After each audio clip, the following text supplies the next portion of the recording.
Welcome back my dear friends. आज जो है आपकी पहली क्लास है कंपनी लॉ की। और मुझे मालूम है कि काफ़ी सारे स्टूडेंट्स जो हैं बेसब्री से इंतजार कर रहे हैं भाई कैसे पढ़ने वाले हैं। मतलब कोई तो सिखा दे हमें कि कंपनी लॉ जो है हमारा नैया पार लगा दे। तो आपको जो है समझ लेना, आपको जो है आप सही स्टॉप पर आ गए हैं। और अब जो है आपका कंपनी लॉ का पेपर क्लियर होना तय है। क्योंकि भाई जब मैं पढ़ाता हूँ तो मैं ऐसे पढ़ाता हूँ जैसे मुझे खुद पढ़ना हो, जैसे मुझे खुद एग्ज़ाम देना हो। तो ऐसा नहीं है कि मैं आपको जो है 100% बातें लिखी है तो 200% बताऊंगा ये दिखाने के लिए कि भैया मुझे बहुत कुछ आता है। नहीं सर, प्रैक्टिकली आता है, उसके मैं प्रैक्टिकल कोर्सेज लॉन्च कर दूंगा अलग से कि भैया आरओसी में फाइलिंग कैसे करनी होती है, कंपनी का खुलवाना कैसे होता है, बहुत सारी चीज़ें मैं अपलोड कर दूंगा। पर यहाँ जब हम बात करते हैं एग्ज़ाम की, तो एग्ज़ाम में तो मैं वैसे ही पढ़ाऊंगा जैसे एक स्टूडेंट को पढ़ाना चाहिए, या मैं खुद स्टूडेंट हूँ समझकर वैसे ही आपको पढ़ाऊंगा, जिससे कि हमारे कॉन्सेप्ट स्ट्रांग हो जाएं, जिससे कि हमें ज़्यादा लॉ की भाषा याद ना करनी पड़े। उसके बाद भी हम सारे के सारे जो हैं अपने आंसर्स को कर कर पास हो जाएं, एग्जामिशन ले आएँ, इतनी तैयारी मैं करवाने वाला हूँ। अब ये जो आपका कंपनी लॉ है, इसमें आप देख रहे हैं ये आपके सामने कोई नई बुक ओपन हो गई है। वादा किया था स्टडी मटेरियल कवर करवाने का, तो ये बुक कहाँ से आ गई सर? दोस्तों दो बातें हैं। पहली बात मैंने ये कहा है कि स्टडी मटेरियल हम कवर करेंगे जो मई 20 नवंबर 20 का आया है। अब जो है मैंने दूसरा वादा एक और किया है कि मैं आपको हैंड रिटन नोट्स दूंगा या समरी नोट्स दूंगा। तो उसके लिए जो है मैंने यहाँ पर अपनी बुक बनानी स्टार्ट कर दी है, जिसमें मैं पहले क्या कर रहा हूँ, एक एक पर्टिकुलर चैप्टर को कवर कर रहा हूँ। और वो चैप्टर जैसे ही पूरा होगा हमारे डिस्कशन में, उसका कोर्स मटेरियल सेक्शन में वो चैप्टर अवेलेबल करवा दिया जाएगा पीडीएफ फॉर्म में, जिसे आप डाउनलोड कर सकते हैं। और क्योंकि ये समरी है उसे हाथ से भी लिख सकते हैं। तो जिन लोगों को हैंड रिटन नोट्स चाहिए वो इसी को जो है देखकर कॉपी में लिखेंगे, और जिन्हें प्रिंटेड नोट्स चाहिए वो इसका प्रिंट निकाल लेंगे। जहाँ तक बात स्टडी मटेरियल की है जो हमें आईसीए का कवर करना है, तो उसके लिए मैं निश्चिंत रहिए आप बिल्कुल ही। जैसे ही हमारा एक चैप्टर हम कवर करते हैं, उसके कॉन्सेप्ट्स कवर करते हैं, मैं आपको तुरंत उसी चैप्टर का स्टडी मटेरियल एक क्लास में गो थ्रू कराऊंगा, जो कॉमन टॉपिक्स होंगे जो हमने ऑलरेडी पढ़ लिया होगा। और अगर कोई मटेरियल में एडिशनल बात मिलेगी या उसके क्वेश्चंस मिलेंगे, वो सब हम उसके बाद डिस्कस करेंगे। यानी पहले अपने कॉन्सेप्ट स्ट्रॉन्ग करेंगे, पहले जो एग्जाम प्रिपरेशन है वो करेंगे, उसके बाद स्टडी मटेरियल के क्वेश्चंस देखेंगे, और उसके बाद एमसीक्यू टेस्ट लूंगा आपका। उसके बाद डाउट आते हैं तो आप मुझे पूछ सकते हैं। इतना करने के बाद आप पास हो जाएंगे गारंटीड। बस जो करवाया है उतना आपको करना है, ज़्यादा नहीं करना सर। अभी अगर आपको नोट्स ना मिले तो डरना मत, क्योंकि काम चल रहा है। 2-3 क्लासेस के बाद जैसे ही एक चैप्टर होगा उसके नोट्स आ जाएंगे, फिर 4-5 क्लासेस में दूसरा चैप्टर होगा उसके नोट्स आ जाएंगे। तो इसीलिए मुझे भी समय लग सकता है पढ़ाने में। तो आपको लॉ को जो है डेली का 1 घंटा आधा घंटा निकालना है, वीडियो देखना है, वीडियो में जो पढ़ा उसी को रिवाइज करना है, दैट्स इट। बाकी समय आप दूसरे सब्जेक्ट पढ़ सकते हैं। और मेरा टारगेट है कि कंपनी लॉ जनवरी एंड तक हम कंप्लीट कर लें, ये मेरा टारगेट है। इतने अफोर्डेबल क्लासेस में लेकर आ रहा हूँ और इतने सारे बैचेस चल रहे हैं कि मुझे खुद ही समझ में नहीं आ रहा कि कितना कुछ करना बाकी है, और बहुत ज़्यादा स्टूडेंट प्रेशर रहता है। तो इसीलिए अगर कोई यार 5 दिन 7 दिन आगे पीछे होगा तो उसको हम देख लेंगे। पर आप जो है कंपनी लॉ को आधा 1 घंटा दीजिए, बाकी अपने दूसरे सब्जेक्ट में आप टाइम निकालिए, है ना सर? सारे सब्जेक्ट को पढ़ना है ना, तो 1-2 सब्जेक्ट आप साथ में चला सकते हैं, उसमें कोई नुकसान आपको नहीं आएगा। उसमें जो है आपको कोई नुकसान नहीं आएगा। ये आप लोग देख सकते हैं कि कंपनी लॉ जो है उसमें हमने एक बेसिक कॉन्सेप्ट का चैप्टर बनाया है। हालांकि जो नया स्टडी मटेरियल है सीए इंटरमीडिएट वालों के लिए, उनके लिए एप्लीकेबल नहीं है। पर मैं ये सवाल पूछता हूँ इंस्टीट्यूट से कि जब तक स्टूडेंट को बेसिक नहीं पता होगा तब तक वो आगे कैसे बढ़ेगा? कंपनी को इनकॉर्पोरेट कब कराएगा जब तक उसे ये नहीं पता कंपनी होती क्या है? कंपनीज एक्ट जो है कंपनियों के लिए बना है, और कंपनी क्या होती है वो जानना बहुत ज़रूरी है। इसीलिए आज की जो क्लास है वो बिल्कुल बेसिक कॉन्सेप्ट के बारे में है, जो चाहे कोर्स में हो या ना हो सभी को पता होना चाहिए। आप लोग बिजनेस करते हैं अकेले अकेले, तो वो तो आप इंडिविजुअल हैं। पर जब लोग आपस में एसोसिएट हो जाते हैं फॉर अ कॉमन ऑब्जेक्ट, तो उनको एक साथ में जो है कंपनी बोलते हैं। ये जो इसका लेमैन का मतलब है, यानी टेक्निकल मीनिंग तो नहीं है, बट अगर कोई पूछे कि कंपनी का इंग्लिश में क्या मतलब होता है, तो लोगों का जो झुंड होता है एक कॉमन ऑब्जेक्ट के लिए जुड़ते हैं, उसे कंपनी बोलते हैं।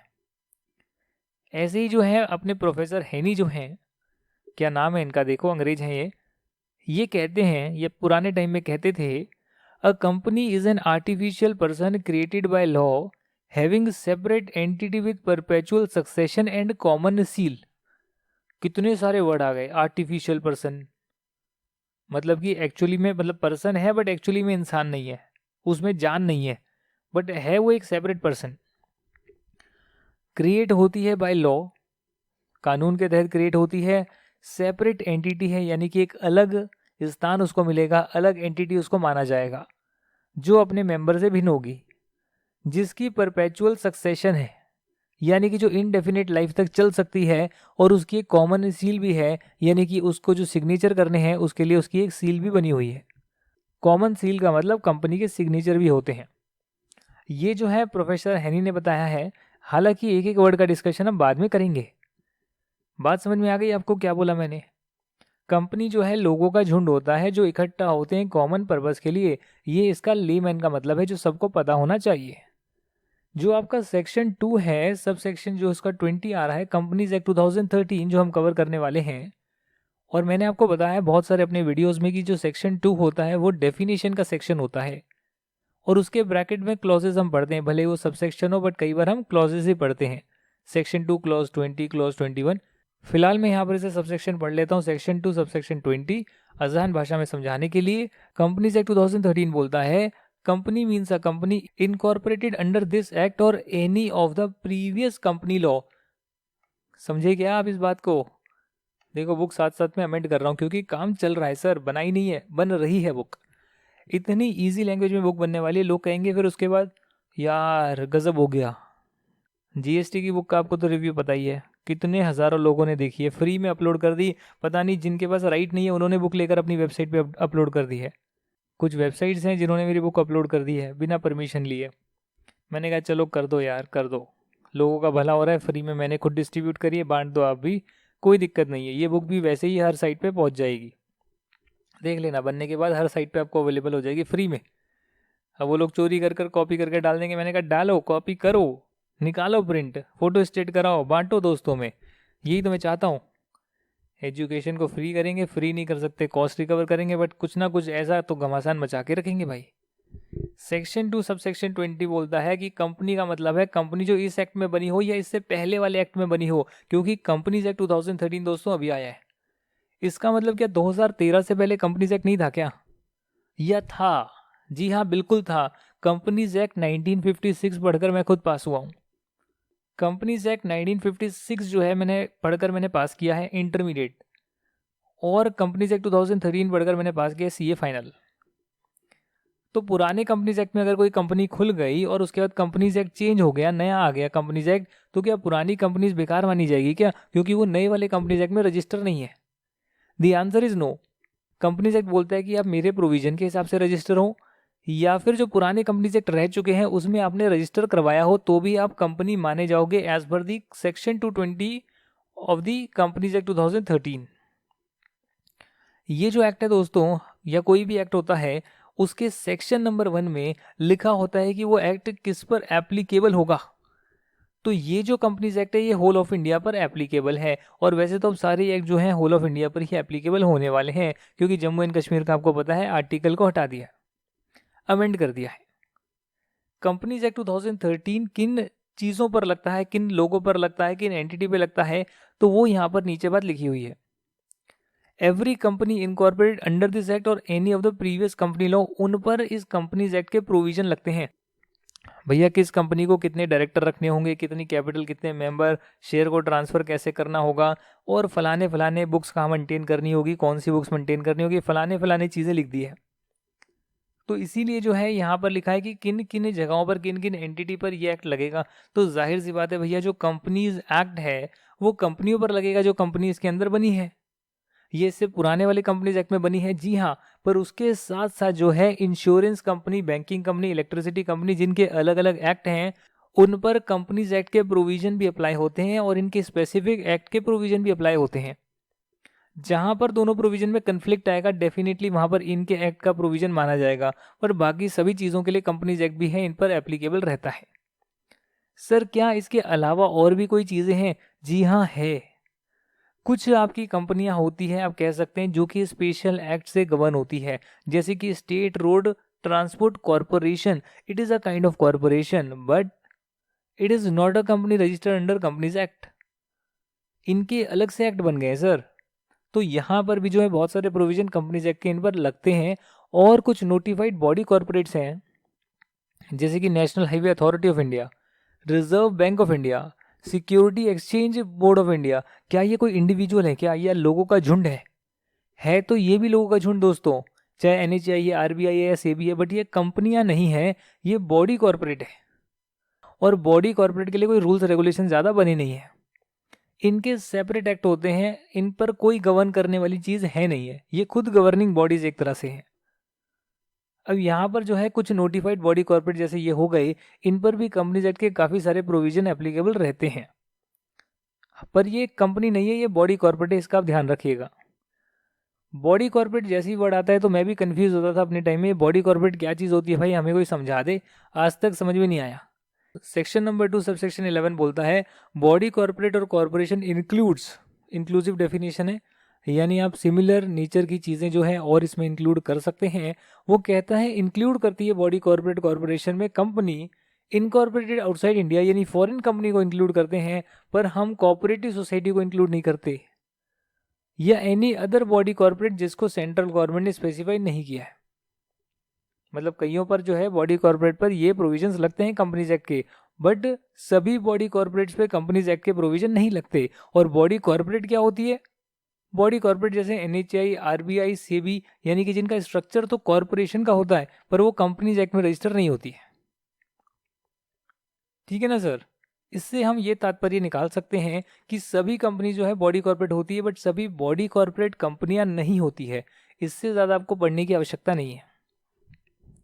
हमने कंपनी की देसी भाषा समझा क्या होता है वो, इसकी एप्लीकेबिलिटी देखा, और अब जो है हम कंपनी की कैरेक्टरिस्टिक्स देखेंगे, जिस कैरेक्टरिस्टिक्स में मैं आपको सिर्फ सेपरेट लीगल एंटिटी और जो ये यहाँ पर है 2 केस लॉज 3 केस लॉज है वो कराऊंगा। यहाँ तक की बात आपको क्लियर हो गई या नहीं हो गई बताइए आप मुझे। जितने भी नोट्स हैं आपको बस डेली 2-3 बार पढ़ने हैं और आपको सारी की सारी चीज़ें याद रखनी है। बेसिक कॉन्सेप्ट सभी को आने चाहिए भाई, चाहे फाइनल का हो, इंटरमीडिएट का हो, फाउंडेशन का हो, कॉमर्स स्टूडेंट हो, ये तो चैप्टर सभी को आना चाहिए। कंपनी की कैरेक्टरिस्टिक्स क्या होती है उसके बारे में थोड़ा और जानने की हम कोशिश करते हैं। तो उस नंबर 1 जो कैरेक्टरिस्टिक्स है वो है, नंबर 1 कैरेक्टरिस्टिक है सेपरेट लीगल एंटिटी। इसका क्या मतलब होता है सर, ये सेपरेट लीगल एंटिटी, सेपरेट का मतलब अलग, लीगल का मतलब कानूनी, एंटिटी का मतलब एंटिटी, मतलब कानूनी तौर पर अलग एक एंटिटी है, कागजों में अलग एंटिटी है। भले ही लर्न्स अप मेरी कंपनी है, पर लर्न्स अप का ओनर तो मैं ही हूँ, बात समझ रहे हैं, पर कंपनी मुझसे जुदा है, कंपनी मुझसे अलग है कागजों में। ये सेपरेट लीगल एंटिटी का कॉन्सेप्ट होता है। देखिए क्या लिखा हुआ है, a company is an artificial person, क्योंकि रियल तो हो नहीं सकती, कॉमन सेंस है भाई, इंसान थोड़ी है, जान थोड़ी है उसमें। Artificial person having a personality which is distinct from its members constituting it, यानी जो लोग उस कंपनी के मेंबर हैं, जिन लोगों ने वो कंपनी बनाई है, जिन लोगों ने उनके शेयर्स लिए हुए हैं वो अलग, और जो कंपनी बनाई है वो अलग अलग पर्सन ट्रीट होगी। कंपनी जो है उसको हम सीयू कर सकते हैं, कोर्ट ले जा सकते हैं उसी के नाम पर। मतलब अगर आज मैं अपनी मेरी कंपनी है तो मैं लर्न्स अप पर केस भी कर सकता हूँ, हालांकि सारा कंट्रोल मेरे पास ही है, बट जैसे ही फ्यूचर में और लोग भी इन्वॉल्व होंगे, उनके पास भी कंट्रोल थोड़ा बहुत डाइल्यूट होएगा, तो मैं शेयर होल्डर होने के बाद भी कंपनी पर केस कर सकता हूँ, और कंपनी मुझ पर भी केस कर सकती है, ये भी पॉसिबल है। तो इसे बोलते हैं सेपरेट लीगल एंटिटी का कॉन्सेप्ट। वरना बिलीव नहीं होता। आप सोचिए कि आपने कंपनी बनाई, नाम के लिए कंपनी बनाई एक, और उसमें 100% आप ही के शेयर हैं, और आप बिजनेस कर रहे हैं। आप कहेंगे कंपनी तो अलग है, कंपनी तो अलग है, मैं अलग हूँ, काम चलेगा? दी आंसर इज शायद ना चले, बट प्रैक्टिकली कागजों में वो कंपनी एक अलग है। जब आप बुक्स ऑफ अकाउंट्स बनाते हैं तो बुक्स ऑफ अकाउंट्स में तो बिजनेस को ही हम अलग मानते हैं, चाहे वो कंपनी हो या इंडिविजुअल का बिजनेस हो। आपको याद होगा अकाउंटेंसी में हम करते थे कैपिटल आई, तो वो दिखा देते अच्छा ये कैपिटल आई, दूसरी तरफ एसेट आया, कैपिटल आई एसेट आया, चाहे वो इंडिविजुअल की बनाए, फर्म की बनाए, कंपनी की बनाए, कैसे बैलेंस शीट बनाए, उसमें अलग अलग मानते हैं भैया। सेपरेट अकाउंटिंग कॉन्सेप्ट होता है, सेपरेट एंटिटी कॉन्सेप्ट अकाउंटेंसी में मानते हैं। पर लीगल टर्म्स में जो है, एक्चुअली में जो है, वो कंपनी एक्चुअली में अलग होती है और उसका सब कुछ उसी के नाम से होता है। मेंबर्स अलग, आउटसाइडर्स अलग, शेयर होल्डर चाहे सारी की सारी कैपिटल ले लें, पर वो अलग, कंपनी अलग। लॉ की आंखों में जिस पर पट्टी बंदी होती है उसकी आंखों में जो है मेंबर अलग है और कंपनी अलग है। इसको केस से सब्सटेंशिएट किया हुआ है, यानी केस लॉस बताए हुए हैं पुराने ज़माने में। ऐसी ऐसी सिचुएशन आई जिसने कि इस तथ्य को स्थापित किया कि जो कंपनी है वो एक बहुत ही अलग एंटिटी है, सेपरेट एंटिटी है अपने मेंबर से। उसमें सबसे पहला केस आ रहा है Solomon versus Solomon and company limited.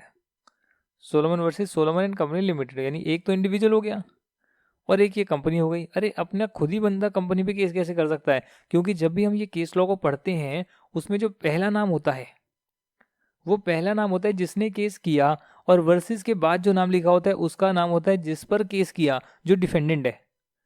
पहला वाला प्लेंटिव, दूसरा वाला डिफेंडेंट, ऐसे बोलते हैं इसे।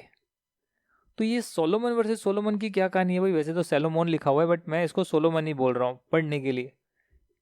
समझ रहे हैं आप? जैसा बैठा हुआ है वैसे ही बोल रहे हैं, बचपन से ऐसे ही करते आए हैं कॉलेज से।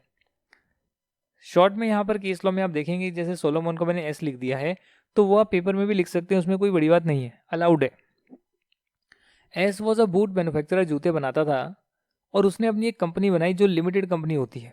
क्या होती है लिमिटेड कंपनी वो भी बाद में करेंगे, बट एक लिमिटेड कंपनी बनाई उसने, एक कंपनी बनाई।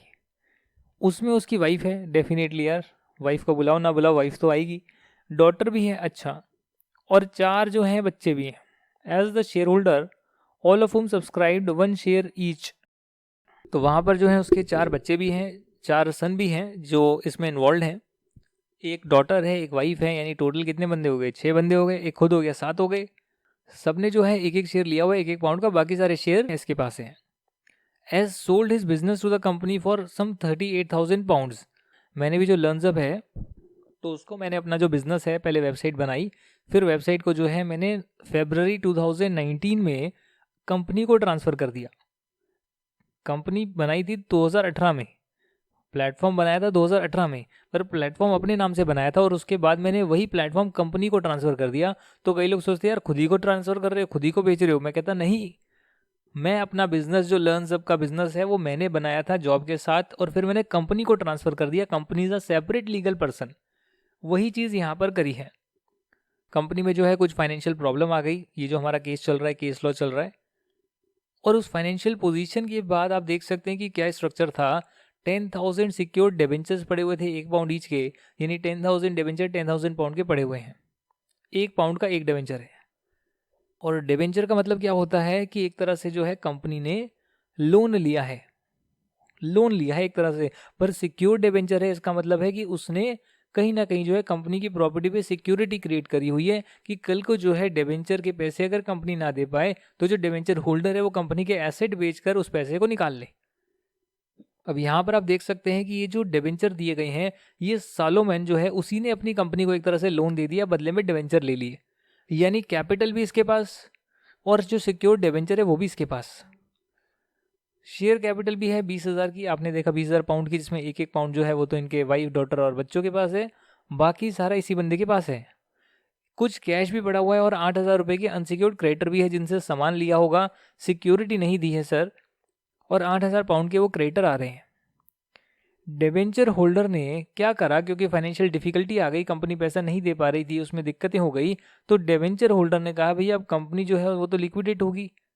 तो उन्होंने एक रिसीवर को बुला लिया। रिसीवर का काम होता है कंपनी के एसेट को बेचना, बेचकर पैसा निकालना, पैसा निकालकर जो उसके हकदार हैं उनको लौटाना।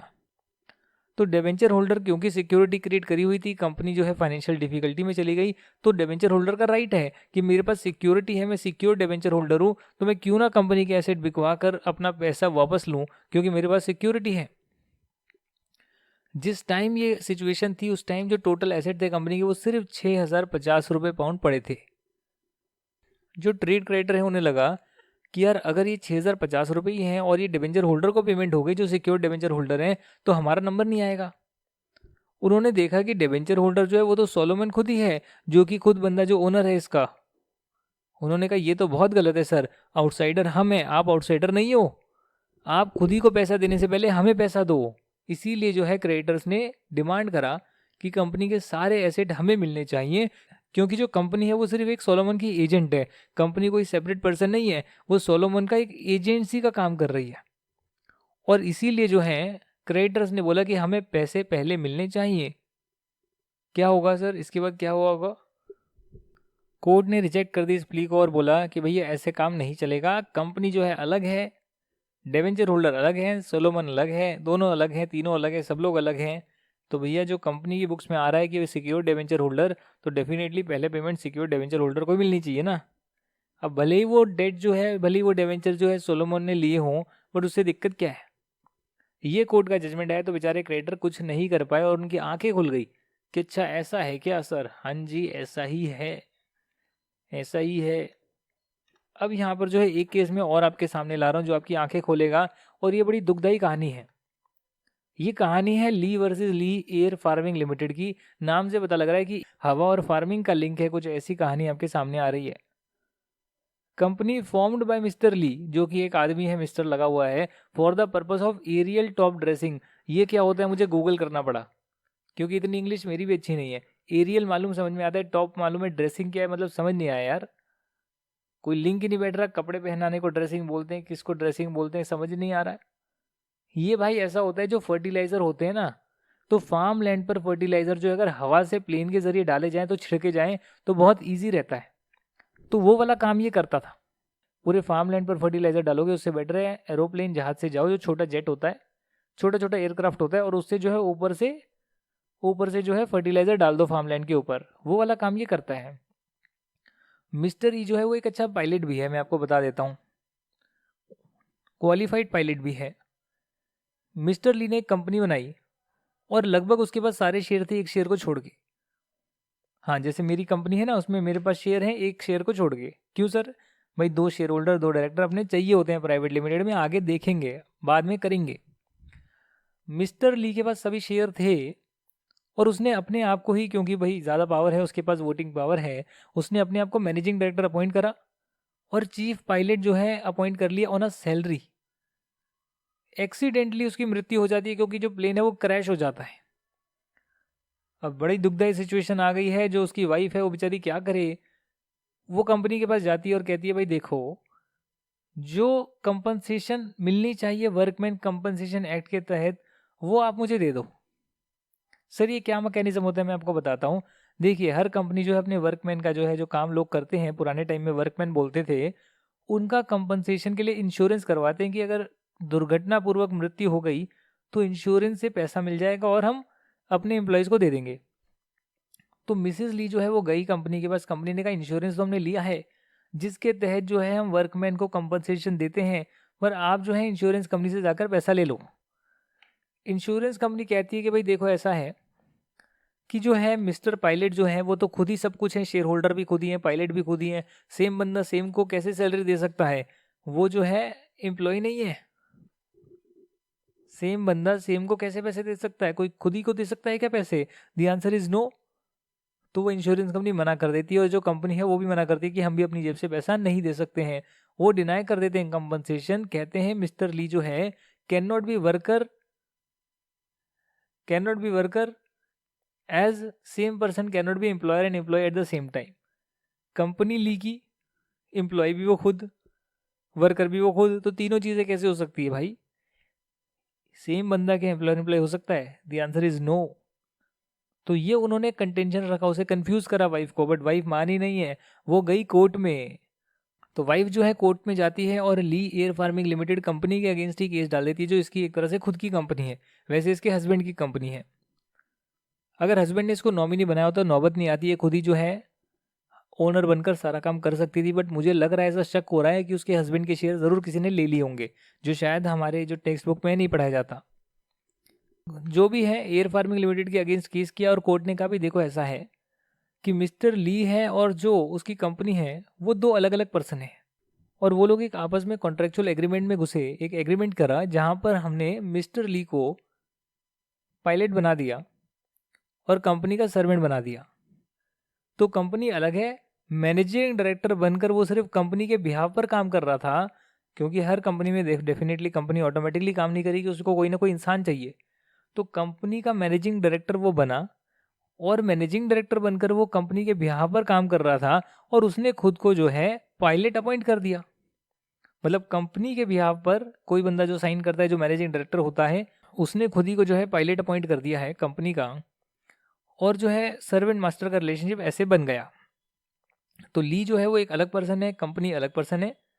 जब वो मैनेजिंग डायरेक्टर था तो वो कंपनी के बिहाफ पर काम कर रहा था और अपने आप को एज अ एम्प्लॉय भी वो ट्रीट कर रहा था। ली जब कंपनी के बिहाफ पर एक्ट कर रहा था तो वो कंपनी के बिहाफ पर ही सिर्फ साइन कर रहा था, बट एक्चुअली में ली अलग था, कंपनी अलग थी। कंपनी ने ली को जो है पायलट बनाया तो वो उसका वर्कर तो हो गया, कंपनसेशन तो उसको मिलनी चाहिए। ये जो है कोर्ट ने जो है ऑर्डर दिया। यहीं तक पढ़ना है सर बस, और ज़्यादा कुछ नहीं करना। जी हाँ, यहीं तक करना है, ज़्यादा कुछ नहीं करना है, क्योंकि सबसे इंपॉर्टेंट जो अपनी कंपनी है उसमें सेपरेट लीगल एंटिटी का कॉन्सेप्ट है। अब नेक्स्ट क्लास जो होगी उसमें मैं आपकी करेक्टरिस्टिक्स के साथ साथ ना और एक टॉपिक आपको और करा दूंगा, जिसके बाद आपका चैप्टर 1 कंप्लीट हो जाएगा नोट्स के साथ। सिर्फ आपको विश्वास रखना है, जितना पढ़ाया जाए सिर्फ उतना करना है और ज़्यादा दिमाग नहीं लगाना, सिर्फ इस चीज़ को रिवाइज करना है बार बार बार बार बार बार बार बार। और बुक के क्वेश्चन तो मैं कराऊंगा ही आपको, no doubt, right. Free videos में जो है बेसिक कॉन्सेप्ट और इनकॉर्पोरेशन वाला चैप्टर आएगा, बाकी जो चैप्टर्स हैं वो पेड वीडियोस में आपको मिलते रहेंगे। Thank you and bye bye, see you in the next class.